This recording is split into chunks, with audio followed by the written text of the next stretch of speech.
already closed my laptop, so give me a second here to make it wake up. Sorry about that. Look at that. Boom. Right when you needed to. So I wrote a book once, and then I wrote another one, and I can't stop.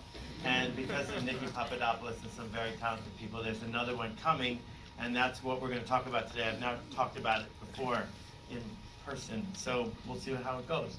And there's a treat from PPAI that I think everyone got in that little box, and inside the box is something we're going to talk about, so hold on to that for just a second. The essence of what I want to teach people is that marketing is not advertising. And I know you're not supposed to say that at Advertising Week, because I actually thought this was called Marketing Week when I took the gig. But marketing and advertising are not the same thing. They used to be the same thing, but they're not the same thing anymore. And when we do marketing, we get a chance in this attention choked and trust-starved world to do work that matters, not for everyone, but for people who care. And this is hard for your bosses, because what they are used to doing when things get tough is more of what they're used to doing. So if you're on a bike and you're in a jam, what you do is you pedal faster. And pedaling more and pedaling more and pedaling more is supposed to get you out of wherever you are. Here's footage from a bike race in Italy, and what you see is this guy's trying to pedal and pedal. He's in last place. It's not working. So he decides that there might be a different way, a better approach, using aerodynamics and a clever thought about how he could look at things differently. And I think that what's happened since the birth of the internet is this shift is going on. And some people are learning how to look at things differently, and other people are struggling with that. In June, I was lucky enough to go up to Ottawa to give a talk, and I got there a few hours early, and it's a beautiful day, and I'm walking through this pedestrian plaza, and there's this huge sculpture, and I think, oh wow, that's cool, it's a First Peoples term that I don't know, a Watto, and I wonder what a Watto means, and as I'm walking around, I sort of realized I was So the point is that if we could learn how to see what's happening as opposed to trying to force it to be something else, that matters. Because here's the truth. The truth is the internet is the first major medium in history that wasn't built to make advertisers happy. Right? I'm not counting books because that was prehistory, but since books. The internet was not built to make advertisers happy. The reason they invented television was they needed a place to put TV ads. The reason they have magazines is they need a place to put magazine ads, but that's not what the internet was for. And so this approach to say, how do we jam ads into corners where they weren't supposed to be, when there's a billion channels and I can change the channel with a click, has caused a lot of stress for a lot of advertisers and marketers, because it's not what it used to be. Okay, so how do we then explain what works? How do we figure out what we ought to be spending our time on? And in ancient times, the way that they tried to figure out the future was by doing something called rolling bones. And you would take ribs from various animals that could be flipped one side or the other. And there's traditions in many cultures of this idea of rolling them. So we gave you 8 bones inside that little box, and I want to talk through each one of them as we go. The first one is, who's it for and what's it for? That I believe that what marketers do for a living is we make change happen.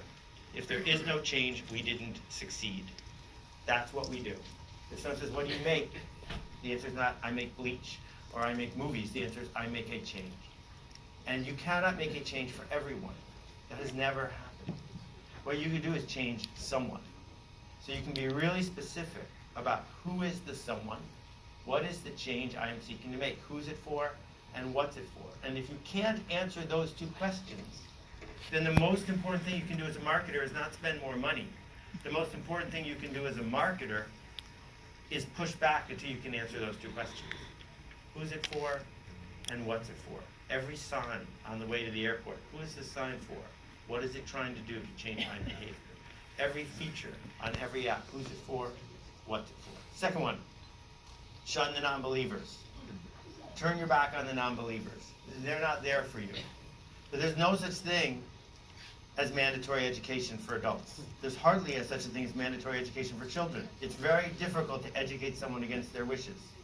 So what we need to seek is enrollment. And enrollment means I want to go where you are going. I don't need to be constantly hustled. I'm enrolled in the journey.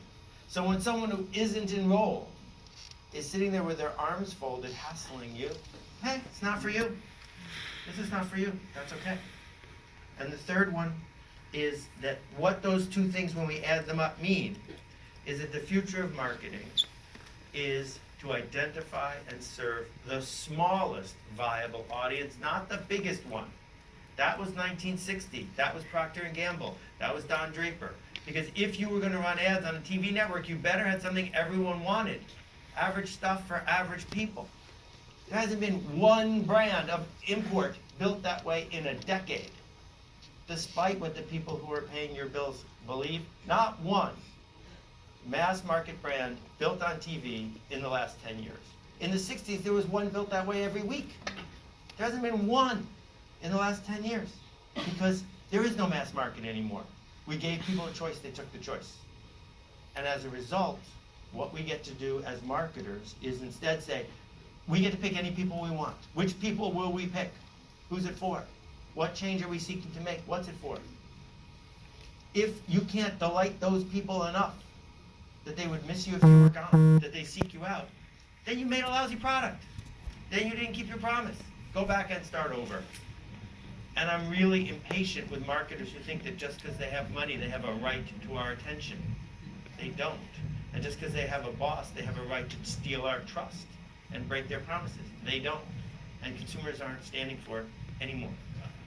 And the next one is the definition of culture, which is that people like us do things like this. And if I had only 7 words to describe all of marketing, that would be it. People like us do things like this. So you get to pick who the people like us are, and you get to figure out what the things like this are. And if you don't know who the people like us are, you're going to flounder. If you don't know what the things like this are, you're going to flounder. But if you get them both right, then you actually change the culture. And then we get to this idea of Metcalfe's law. First person with a fax machine. What exactly did they do with it? You can't use a fax machine by yourself, right? All of you, every single one of you has been on Twitter. How did you hear about Twitter? From their Super Bowl ads? You heard about Twitter from someone who was on Twitter. Why did they tell you about Twitter? So you would follow them on Twitter. That's the network effect. That it works better when more people are using it. That it will be in my interest to tell you about it because the cycle continues. So, a tiny little example, right? This book, my new book, comes out November 13th, 14th, something like that. Almost no one will read it. If 1% of the population of the United States read it, that's a huge home run, smallest viable audience.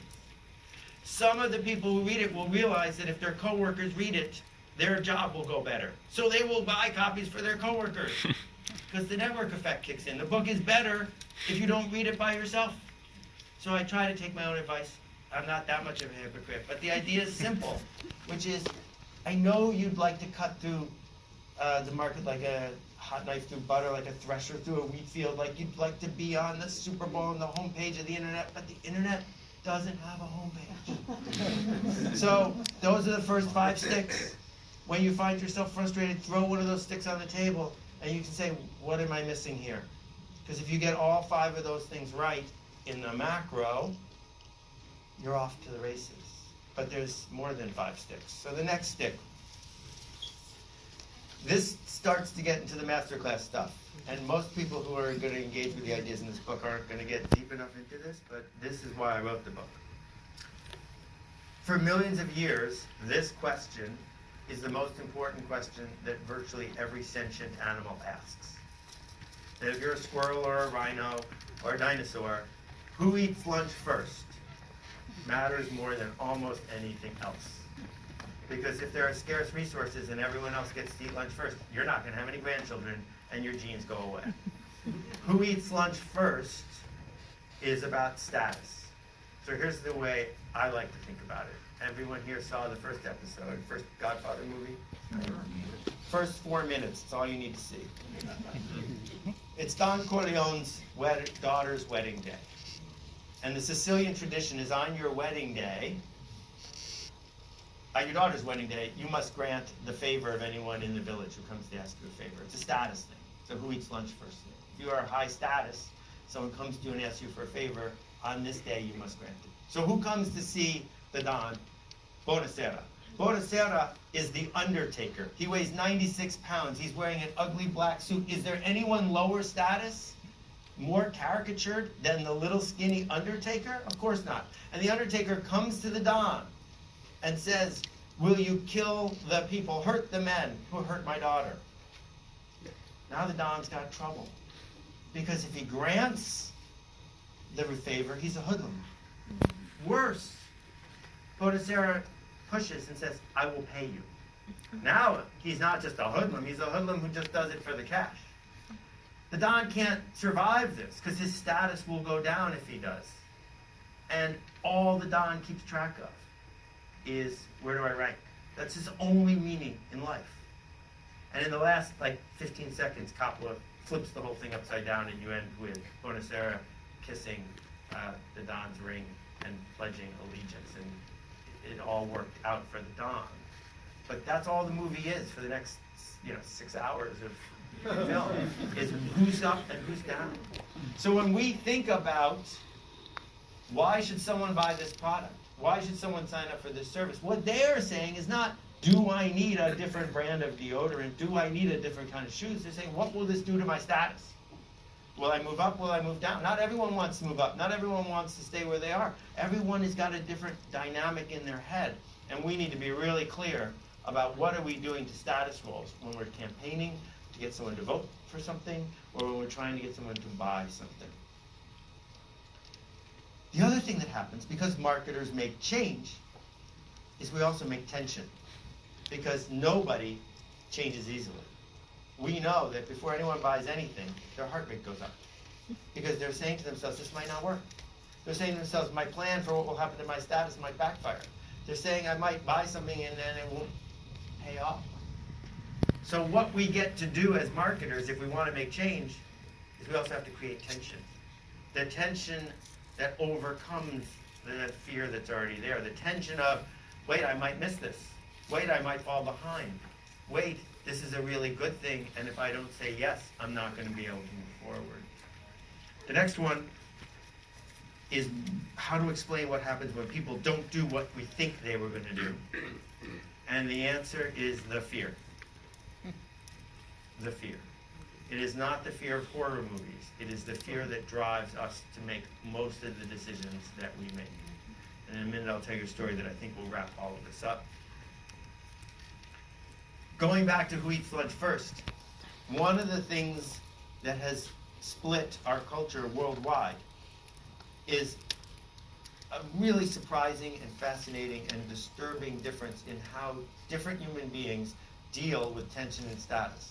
Some human beings view life as professional wrestling. Not all of life, but in whatever moment they're in, they may adopt the mindset of dominance, which is, oh, I pinned you to the ground. Or, oh, the person I follow beat the person you follow.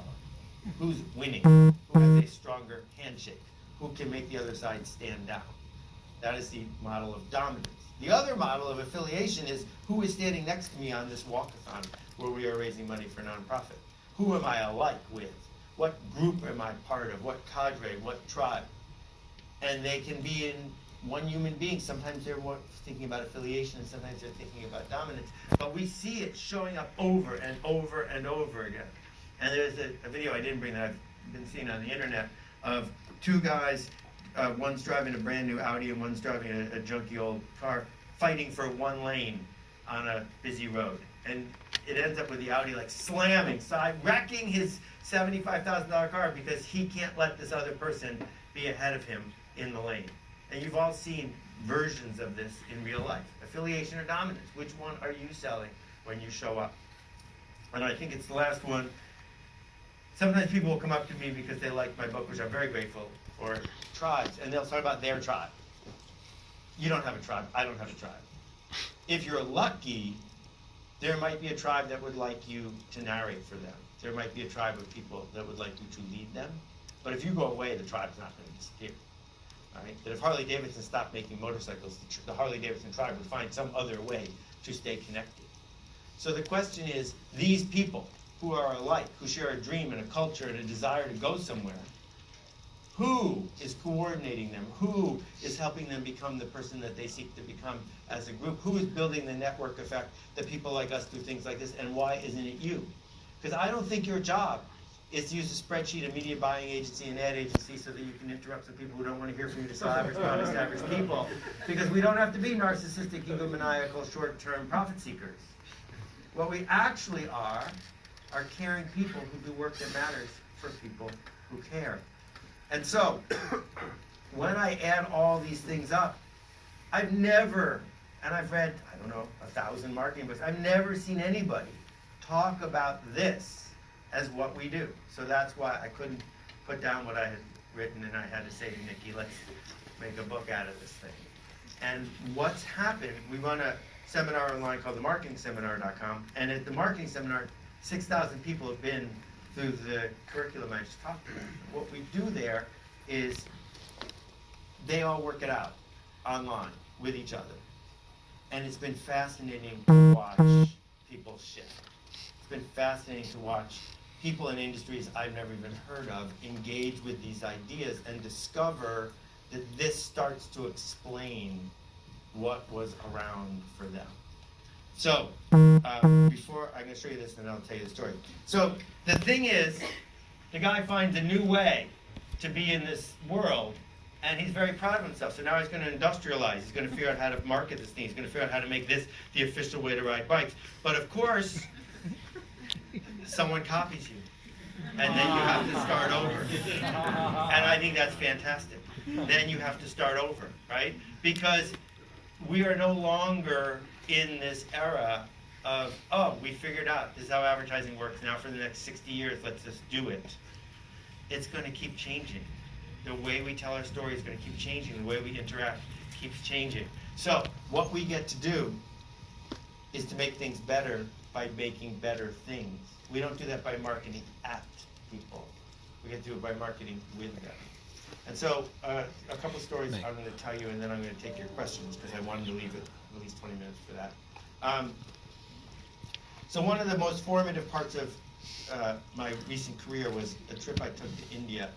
It was like 6 years ago now. I was working with a company called Vision Spring, and Vision Spring makes reading glasses for the billion people on Earth who need them and don't have them. And you can produce a pair of reading glasses in China for about $2. And what Vision Spring does is they go with their local team to villages and sell these glasses for $3 a pair. That's enough money to buy more glasses and scale to infinity. And the people that they're going to serve turn 50. They know they need glasses. Their friends have glasses. They know glasses are not a revolutionary technology. But now they're unemployed because they can't weave, or they can't type, or they can't do any of the jobs they would like to do. Because in the old days, when you turned 50, you were dead. Now, you're not dead. You're going to be around for a while. This is something you will need. And so we show up in this village, and it's 106 degrees out. I don't like being hot, and I particularly don't like being in 106-degree weather. And I'm standing there, and there's a line of 25 people waiting to come to this table. Because it's noon, there's nothing else to do. And I can see the people waiting in line have money in their pocket. I can see the money. So that's not the question. I also know that they know about glasses, and that, they're part of this modern world. They come to the front of the line, and they take a reading test. And the reading test works for people who are literate or not literate. And after they take the test and fail it, they hand them the sample pair of glasses, and instantly they can succeed at the reading test. So there's no doubt that the product works. Then they say, all right, thanks for that. Come over here. Here are 10 different styles of glasses, all individually wrapped. Which one would you like? And while I'm standing there, with the people with the money in their pocket who failed the reading test, standing at the table, 2/3 of them buy nothing. 2/3 of them leave without a pair of glasses. And I'm standing there and I say, some people think I know a little about marketing, but if I can't figure out how to help in this moment, I have to just stop. This makes no sense to me. So I took out the 10 sticks from PPAI, and I threw them on the ground, and I started reading through it. I'm making this part up. And I started reading through them to figure out what was actually happening. And after 45 minutes, I changed one thing, and I doubled the percentage of people who bought a pair of reading glasses. Doubled. All I did was got rid of all 10 pairs of glasses. And then we said to people who were sitting at the table, which would you prefer? You can give us back the glasses you're wearing, or you can give us $3.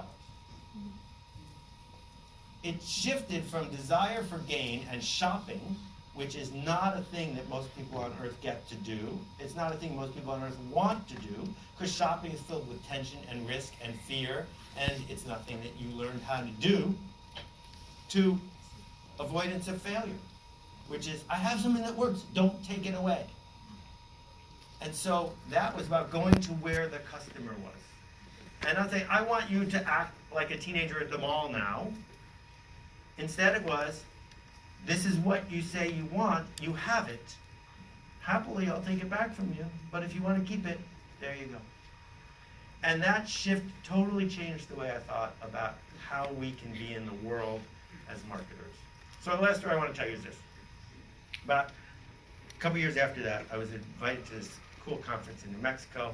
My family got to go. There were playwrights there, authors, and captains of industry, and the sunset was 44 degrees out, which I like way better than 105 degrees. It was 44 degrees out, but it was cold, and we were on this mesa outside. They gave everyone blankets.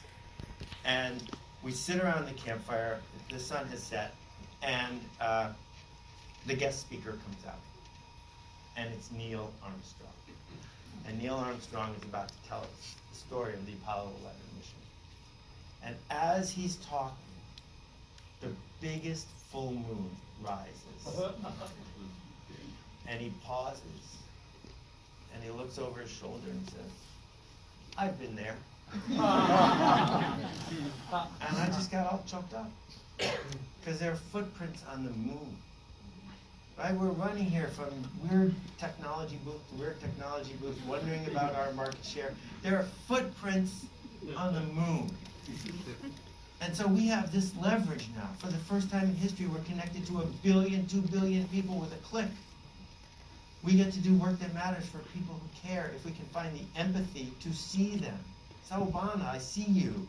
I recognize you. I know who you are and where you're from and where you want to go. Not because I'm invading your privacy, but because I'm treating you with the dignity to know that you have dreams that might not align with mine, that you have desires that might not align with mine. But I will give you space and leverage to go to do that thing you want to do, because I can build a culture.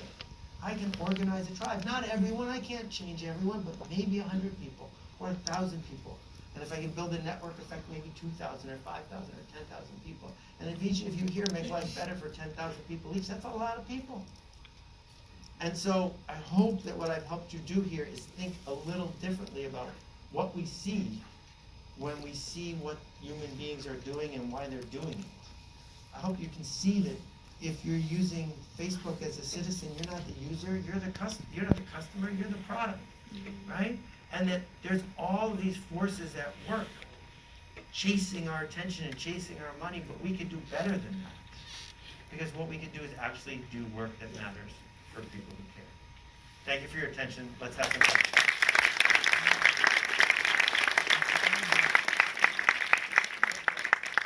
It's great to have you back with us again. That was really terrific. I hope I didn't rant too long. You didn't rant too long. It was perfect. I don't think that can happen. I had the opportunity to read your book. Oh, great. It's phenomenal. Thank you. It really is. Thank you. And I appreciate being part of it, having the association be part of it again, both with this presentation. But one of the things that you've consistently done is brought a physical aspect to the words that you write, and even in your electronic communications. Where does it fit in for you? You know I'm going to do that, right? We're going to talk about the physical part of advertising. So where does it fit in for you? And by the way, everyone here will have a copy of this journal along with the 10 sticks, and it's in that box that you were given. So thank you. And when you're done with the sticks, you can give them to your local pediatrician. Ideas are made out of nothing, right? They're just in the world. They're memes. And human beings aren't very facile with keeping too much of that in their head at a time. The reason that phone number is only 7 digits is we can't remember 12, right? 7 is not a very big number. So when we can create a physical instantiation of something, it's two things. First, for me, it is a very significant signal, a flag, that the creator of it thought it was important, right? So I love that I get to write a blog post every day, 7,400 so far. But sometimes an idea says to me, this is too important to be a blog post. So I'm going to go through a year of pain and suffering to make it on paper, right? Whereas if I only publish on the Kindle, I can publish a Kindle book every week. It's all the other stuff we got to do when we bring atoms into the world. And then the second part, which is really important if you want your idea to spread, is when you give someone an idea with words, maybe they'll tell other people. But if you give somebody something that they can hand somebody else, that becomes the medium for it to spread. Plus, I love making stuff. And we feel very fortunate because out of all of the mediums that we see represented here, people say thank you, actually, when we're giving them that advertising. We give away the books here and people are saying thank you for giving me that. It's a great way to break through clutter. You talked about tribes. Is this the, so somebody who has these sticks, does that mean that they're creating your tribe or they're identifying themselves with your tribe? How does that correlate? The thing about tribes is it's an attitude and it's a choice. So what we know, for example, is if you go to a hockey game, not everyone at Madison Square Garden is in the tribe. There's one tribe, the people wearing a certain jersey, sitting in a certain section, who are drinking a certain beer, who want to see a fight on the ice. They're very different than the executives in the sky boxes who are just there to do a deal, right? So tribes get to our human need to be with people who we think are like us. So it's not about gender or race or age or even income. It's this choice of a psychographic where we feel at home. So for me, when I met Alan and Bill from Fast Company, these people are collecting a group that wanted desperately, not the modern Fast Company, which I'm not crazy about, the old Fast Company, wanted to be part of something, and they had a decade where they got to deal with that. Or the summer camp, which I used to run up in Canada. I can show up there, and there are people I've never met, but I know them because we're in the tribe. And so they're all over, and this group here, I'm flattered that people recognize me on my way in, but I can also go to a conference of people in the gardening industry. They have nothing in common except that I'm narrating something for them. So that's why I can't say they're my tribe. They're not. But every once in a while I get to show up and say, have you noticed this? It's something that I wrote down during your presentation, was narrating for them. What's the responsibility to that? Like as the narrator? Right, that's huge. That's my point, is just because, you know, what we said to Walter Cronkite and his peers was, the FCC says there's only 3 TV networks. Use them wisely. The public interest actually does matter. That we don't want you to race to the bottom because we're giving you our spectrum to use. But now the internet comes along and everyone has a channel. And people say, I can say whatever I want, right? Which is, while it might be technically legally true, it's not morally true. You can't say anything you want because you have a responsibility the minute you organize a group of people. If you start yelling fire in a crowded movie house, that will get you in trouble because there are repercussions to it. And marketers who have money, it's twice as important because not only are you talking, you're buying attention. And so you better own the impacts of what you're doing. So you have a quote that I use at the end of every one of my presentations when I talk about promotional products, and it says you have to market with people, not at them, and that the marketing needs to be voluntarily consumed. Right. What does that mean to you? Well, before the invention of the remote, it was too much trouble to get up and turn the channel. Now, we know that, you know, if YouTube makes the video commercial too long, they're gone, right? And if you are running things that people want to skip, you are marketing at them, right? What you want to do is be the one that if you didn't run that news, didn't run that announcement, didn't put that sample out there, people say, where is it? I miss it. And you say, well, no one would ever want that for what I make. And so I say, make something else. Could you really spoken about reaching the smallest possible audience 10 years ago? Like when people have left you out of a room? Well, I get left out of the room all the time.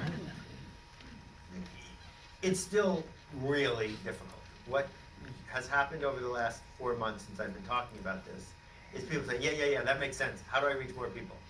In the same sentence. And I point them to one of my most popular blog posts, which is called First 10. And the idea is, if you can so amaze 10 people with something that has a network effect, you're done. Because they'll tell 10 more. Now you're at 100. Then you got 1,000.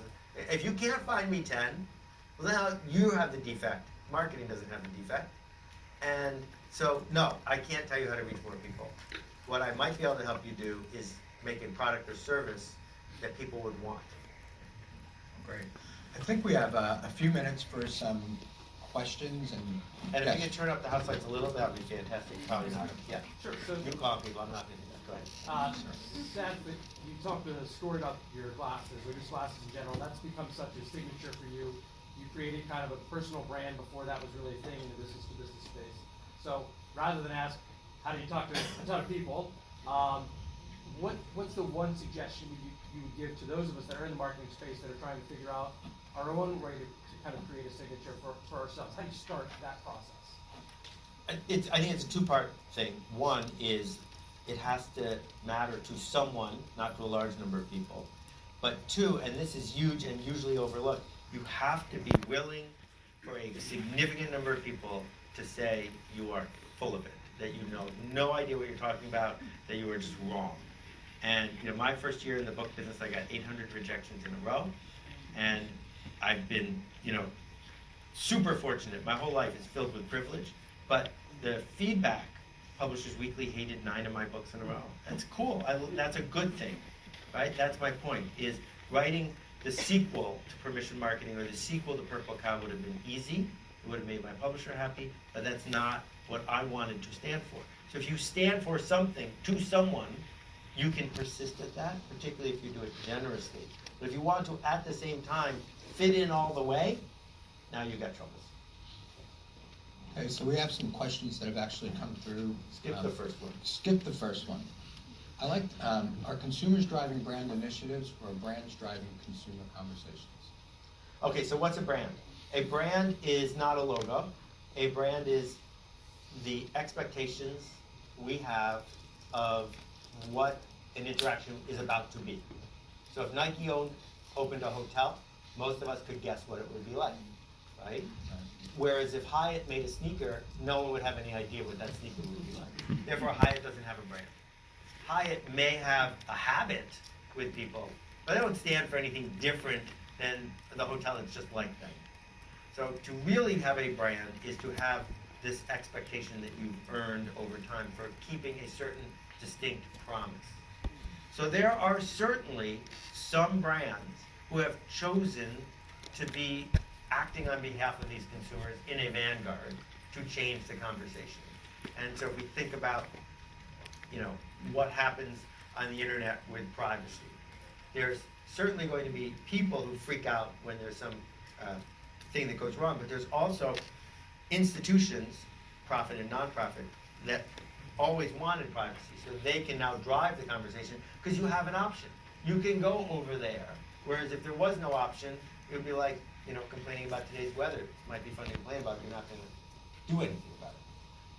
But mostly, I think, people like us do things like this means that culture drives everything. Culture beats strategy, culture beats money, culture beats education. If we can figure out where culture is, if we can figure out how to shift culture, then we've got a shot. That most people who are super successful marketers are actually culture shifters. They were in the right place at the right time, offering a segment of the culture something that they wanted to do. We have another question. Sir, in the back there, I see. Yes. Yeah, I have a question. Yesterday you heard from the stage that moms are angry. And so I'm wondering, in this current political environment, does marketing change, or are we operating the way we would have been operating anyway? So what I heard was, you heard from the stage that moms are angry, and the question is, does that change marketing as usual? Is that what I'm hearing? Given the climate Right. that So here's what I think is so important to understand. The number of people who are producing what, quote, everyone is talking about today is less than 100,000. The number of people who are engaged in what they're producing is a few million. And so it's easy to believe that blanket statements like the word moms could be followed by anything that is true. And if you engage with smallest viable audience, what you have to say back is, which moms? There have always been some angry moms, but not all moms have ever been angry. So who are your moms? Your moms, how do they feel? The moms you want to serve. Because if your business plan says, we aim to serve angry moms who have these needs and wants and desires, I'd say, I hear you. But if you make a product for all moms, I'm saying you're doomed. Because what Amazon is doing is saying, the last stat I saw from a few years ago, 1/3 of all the sales of Tide detergent went through Walmart. So for a little while, that means Procter & Gamble has power over Walmart. But really, soon after that, Walmart has power over Procter & Gamble. Because if 1/3 of your sales are going through a commodity seller, all Walmart has to do is set the price, because they will. Because they have the hard part, which is connection and trust to the consumer. Well, once Amazon steps in and everything is a click away and something starts making a profit and Amazon knows it, they'll just make their own version of it.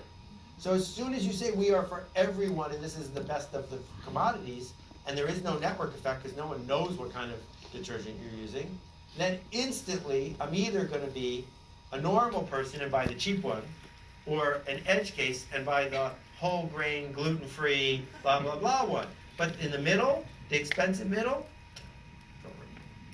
So you started out, and I've heard you say this before, that the internet is the only media not created to sell advertising. Does it have a place in it? Where is the place for it now, the internet in the advertising? Where is the place for advertising on the internet or internet Yes, advertising? the advertising in the internet. So here's what we know. We know that you can make a 2-hour-long video about the features of this new electric Jaguar you made. And you can go into great detail and not put any gimmicks in it to keep people watching. And you can put that on YouTube for free. And 12,000 people will watch it till the end.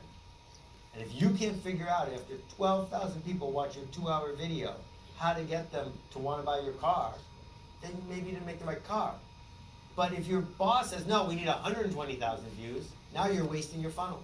Because now what you've said is, oh, we buy attention by the pound and we don't care, right? The same way New Yorkers use water. No, act like you're in the desert with water. You don't take a 45-minute shower when you're in the desert because there's not a lot of water. Well, there's not a lot of attention. So instead of strip mining it with pop-ups and pop-unders and banners everywhere, we can do the opposite. When I was at Yahoo, the homepage was sold out for 1.5 years in advance. Now the thing about buying the ad on the homepage was it cost more CPM than buying the specific audience you were reaching. So why would you pay a higher CPM to reach everyone who wasn't interested? And the answer was so you could say to your boss, look at my numbers. Look at my growth rating points. And that's exactly the opposite of what you do. Like what you do is say, we're going to be a meaningful specific, not a wandering generality. Absolutely. And we get to have people identify themselves with tribes by the things that we give them the physical advertising. Seth, it's been, again, a pleasure to be with you. Always fun. Thanks for joining us. Thanks. Go make a